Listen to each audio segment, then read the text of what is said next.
Salut, c'est Edouard, j'espère que vous avez faim. Aujourd'hui, on se retrouve pour des petites tartelettes au citron. Alors ça va être en 3 étapes cette vidéo. Dans un premier temps, on va confectionner des sablés bretons, puisque c'est ce que moi j'utilise sous mes tartes au citron. Je trouve ça beaucoup plus croquant et en bouche, je trouve ça plus intéressant que simplement une espèce de petite pâte brisée ou feuilletée. Donc on va réaliser dans un premier temps des sablés bretons. Dans un deuxième temps, on va réaliser le lemon curd, c'est-à-dire la crème citron qui va venir garnir notre palais breton, et on terminera par le dressage avec notamment des petites framboises, un petit peu de menthe, quelque chose pour faire joli dans l'assiette et bien présenté.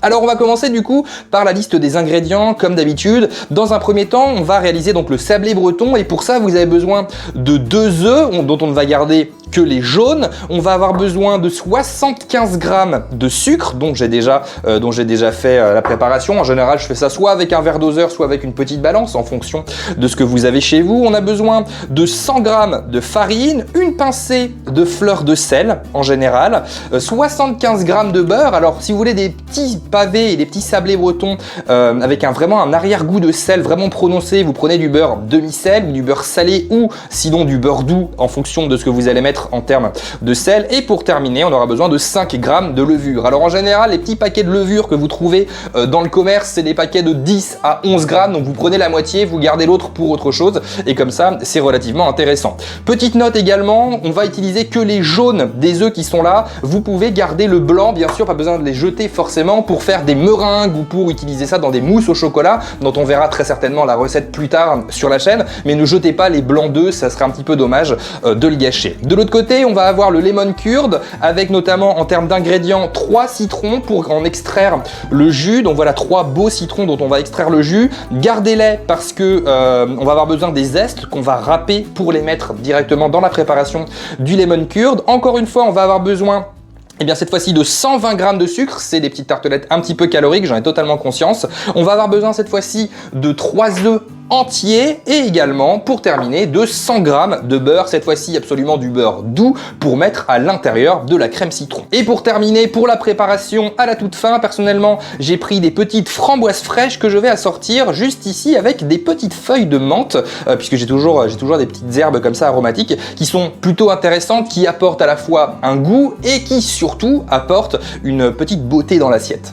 Alors la première étape avant de séparer les blancs des jaunes, c'est de sortir votre beurre, de le découper, je découpe en petits carrés, et de le réserver pour qu'il ramollisse un petit peu et qu'on puisse l'utiliser dans la préparation après. La première étape donc c'est de séparer les blancs des jaunes, donc on va casser notre œuf et on va séparer tout ça. Alors moi ma petite méthode c'est de casser un bon trou sur le côté de l'œuf et de bien le bouger comme ça pour que tout le blanc en sorte et qu'il ne reste à l'intérieur quasiment plus que le jaune. Une fois les blancs des jaunes séparés, on met les blancs de côté et on va ajouter directement à l'intérieur de notre petit cul de poule le sucre avec les œufs. Et là, on va le faire soit à la main, soit vous avez une machine. Il va falloir faire ce qu'on appelle blanchir les jaunes avec le sucre. Donc vous allez prendre ça et vous allez bien mélanger et bien battre jusqu'à ce que le mélange devienne blanc. Vous voyez que là c'est jaune, là c'est vraiment le jaune d'œuf et le sucre. Et il faut le mélanger jusqu'à ce qu'on ait une belle texture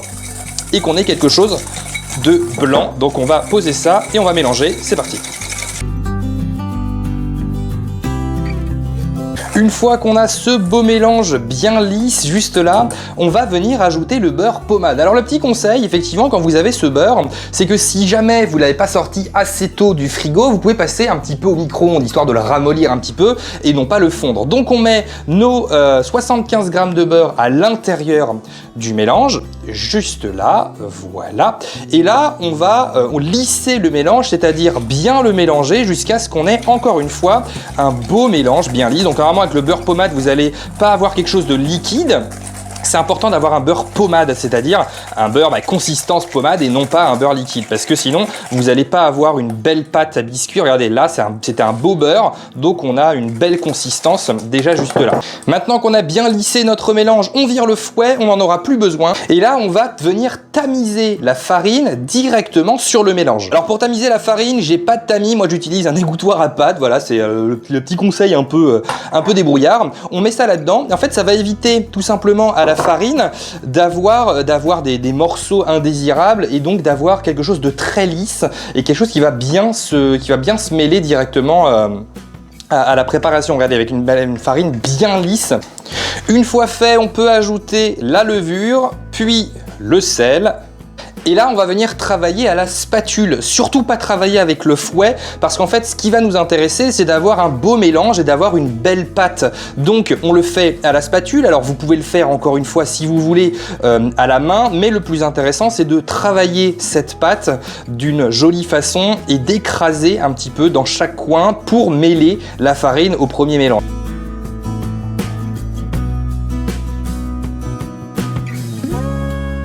Alors personnellement, moi ce que j'aime bien faire après, c'est prendre un peu de farine, le mettre sur le plan de travail et venir chercher ce fameux petit biscuit breton. Alors faites ça avec les mains propres, hein, évidemment, ça me paraît logique de le préciser. Et on vient prendre notre belle pâte à biscuit breton, c'est un bel appareil qu'on a. Hop, on va venir un petit peu le travailler dans la farine. Alors pas beaucoup, le mieux c'est qu'il garde son aspect, parce qu'en fait il ne faut pas trop rajouter de farine, hein. Le principe c'est qu'on en a déjà mis beaucoup, mais c'est vraiment histoire de travailler une belle pâte et d'avoir quelque chose d'assez sympathique. Une fois que notre biscuit a une belle forme et une belle consistance comme ça, on va prendre une plaque. Alors moi j'ai une grosse plaque en bois comme ceci, sur laquelle eh bien, je vais étaler deux papiers film cuisson, comme ceci. Hop là, j'en mets un là. Je mets la pâte au milieu, comme ceci. Voilà, je l'étale un petit peu en forme de cercle. Voilà. Et je mets un deuxième par-dessus, comme ceci. Et là, je vais venir, avec un rouleau à pâtisserie, étaler ma pâte à biscuit breton, suffisamment pour que je puisse derrière aller découper à l'intérieur ce qu'il me faut pour les biscuits. Et en fait, c'est à partir de cette étape-là que votre biscuit va commencer un petit peu à être intéressant, parce que en fonction de comment vous allez étaler votre pâte, vous allez avoir des biscuits plus ou moins épais, parce que bien sûr, ça va passer au four plus tard. C'est pour ça que je vous conseille de bien l'étaler. Avoir un biscuit breton qui est trop épais, ça fait des gros galets et c'est pas forcément hyper intéressant, surtout quand on est dans la préparation d'une petite tartelette. On rappelle qu'on n'est pas du tout sur la préparation d'un biscuit qui se mange tout seul, même si vous pouvez bien sûr faire un biscuit qui se mange tout seul. Là, on est sur une préparation de biscuit breton pour une base de tartelette. Donc, on étale bien notre pâte. Voilà, une fois bien étalé, ce qu'on va faire, c'est qu'on va le mettre directement au frigo pendant quelques heures. Alors le mieux, c'est le maximum possible. On le met juste là, on va le laisser au frais et on va pouvoir du coup se dédier directement au lemon curd de notre côté. Le petit conseil maison, c'est de laisser la pâte à biscuit suffisamment longtemps au frais pour que ça soit facile à découper et facile à mettre dans des tout petits moules. Une fois qu'on va pouvoir découper ça et mettre dans le petit moule, on pourra passer à la cuisson, mais entre-temps, on va passer au lemon curd.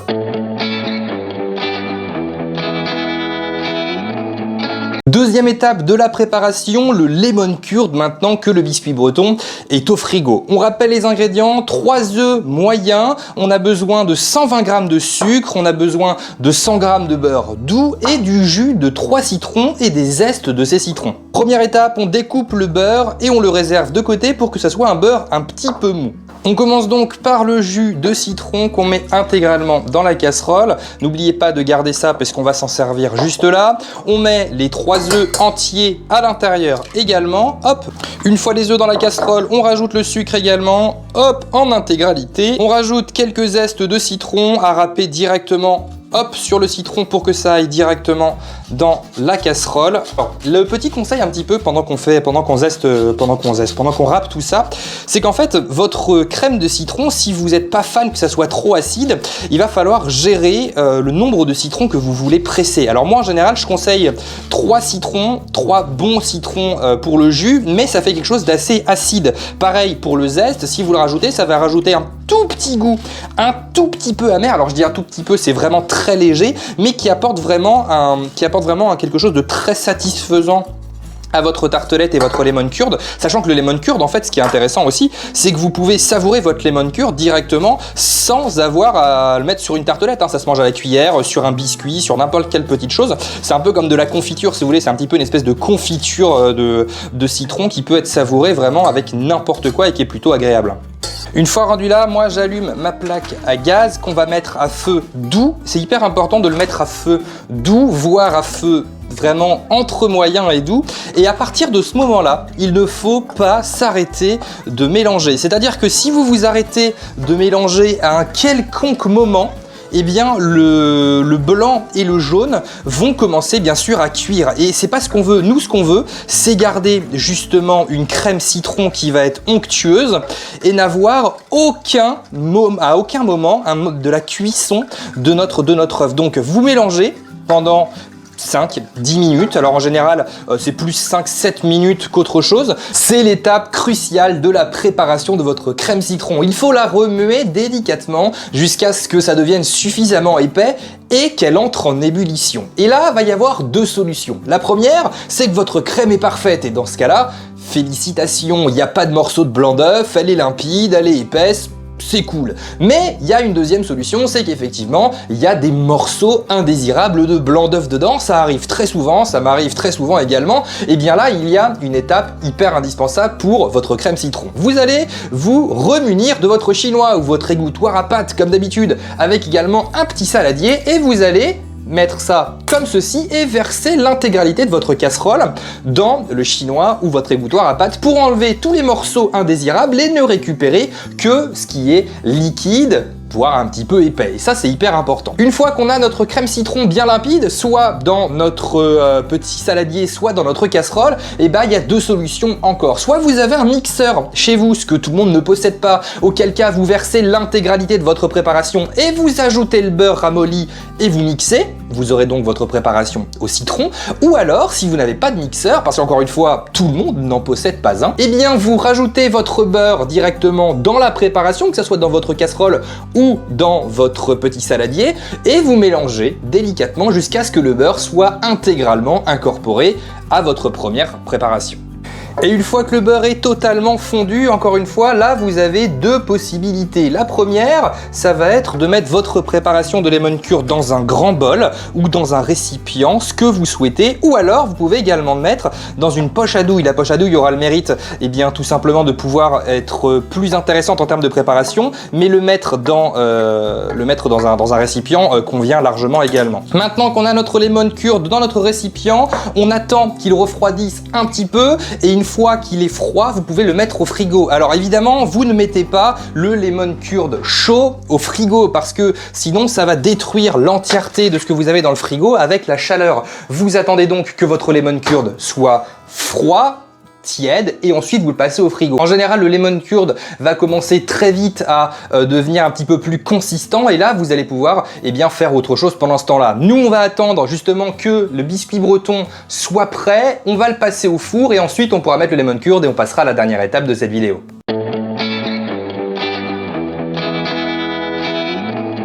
Ça y est, ça fait maintenant 3 heures que j'ai laissé reposer cette fameuse pâte à biscuit breton. Donc il suffit simplement maintenant d'enlever la première feuille qui est juste ici. Je vous montrerai bien sûr le lemon curd plus tard. Je l'ai un petit peu laissé au frigo, 3 heures ça suffit amplement. Bon là c'est le moment sexy où on met du beurre un petit peu au fond des petits moules, voilà, juste histoire que ça n'accroche pas. Alors vraiment pas beaucoup de beurre, hein. Vous mettez pas, vous le tapissez pas non plus, hein. C'est vraiment juste un tout petit peu, voilà, un tout petit peu de beurre, vraiment histoire que ça ne colle pas. Allez, maintenant on va passer à la taille bien sûr des tartelettes. Alors en général je fais toujours un peu plus large, je fais toujours au couteau comme ça, là, voilà, là, autour, vraiment de façon approximative, peu importe de toute façon puisqu'on va découper un petit peu après. Voilà, on trace un petit cercle autour, hop là. Et là on va venir chercher notre petit biscuit en passant le couteau juste dessous en fait pour pouvoir le décoller d'une façon assez simple comme ceci. Voilà, sans le casser de préférence, voilà. Et là, en fait, on a notre beau gros biscuit. Le but, c'est vraiment de mettre ça lentement. Vraiment dedans, vraiment, il faut y aller tout doucement pour que, à l'intérieur, vous n'ayez aucune petite imperfection. Parce que sinon, c'est un biscuit qui est friable. Donc, cette méthode-là, il faut être très précautionneux. Ce que je fais, c'est qu'en général, je laisse mon four préchauffer pendant 10 minutes à 170 degrés et ensuite, j'enfourne la petite tartelette pendant 10 minutes à 170 degrés également. C'est parti.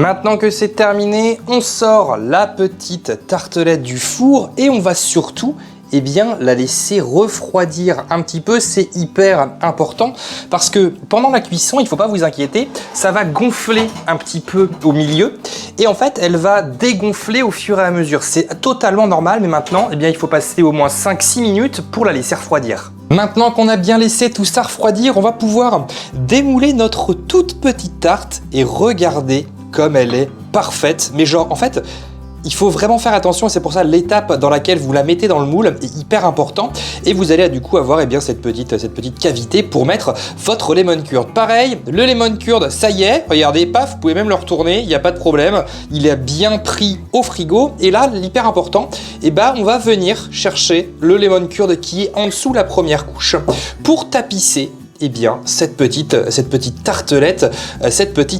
Alors bien évidemment, le must, c'est de la remplir intégralement, voilà, histoire de vraiment passer un bon moment à la dégustation. Alors moi, perso, ce que je fais après, c'est que j'utilise ça pour la pâtisserie. Je fais comme ceci, je passe juste là, paf, et j'ai une tartelette qui est presque parfaite en termes de visuel. Après, si vous voulez vraiment un rendu parfait, vous prenez un petit sopalin, vous passez sur les contours. Et alors là, c'est le moment le plus fatidique, on va dire ça comme ça, c'est le moment où vous allez dresser. Alors moi, j'ai une petite méthode. Ce que je fais, c'est que je prends une assiette d'une couleur assez claire, puisqu'on va avoir du jaune et également un petit peu de marron pour la pâte.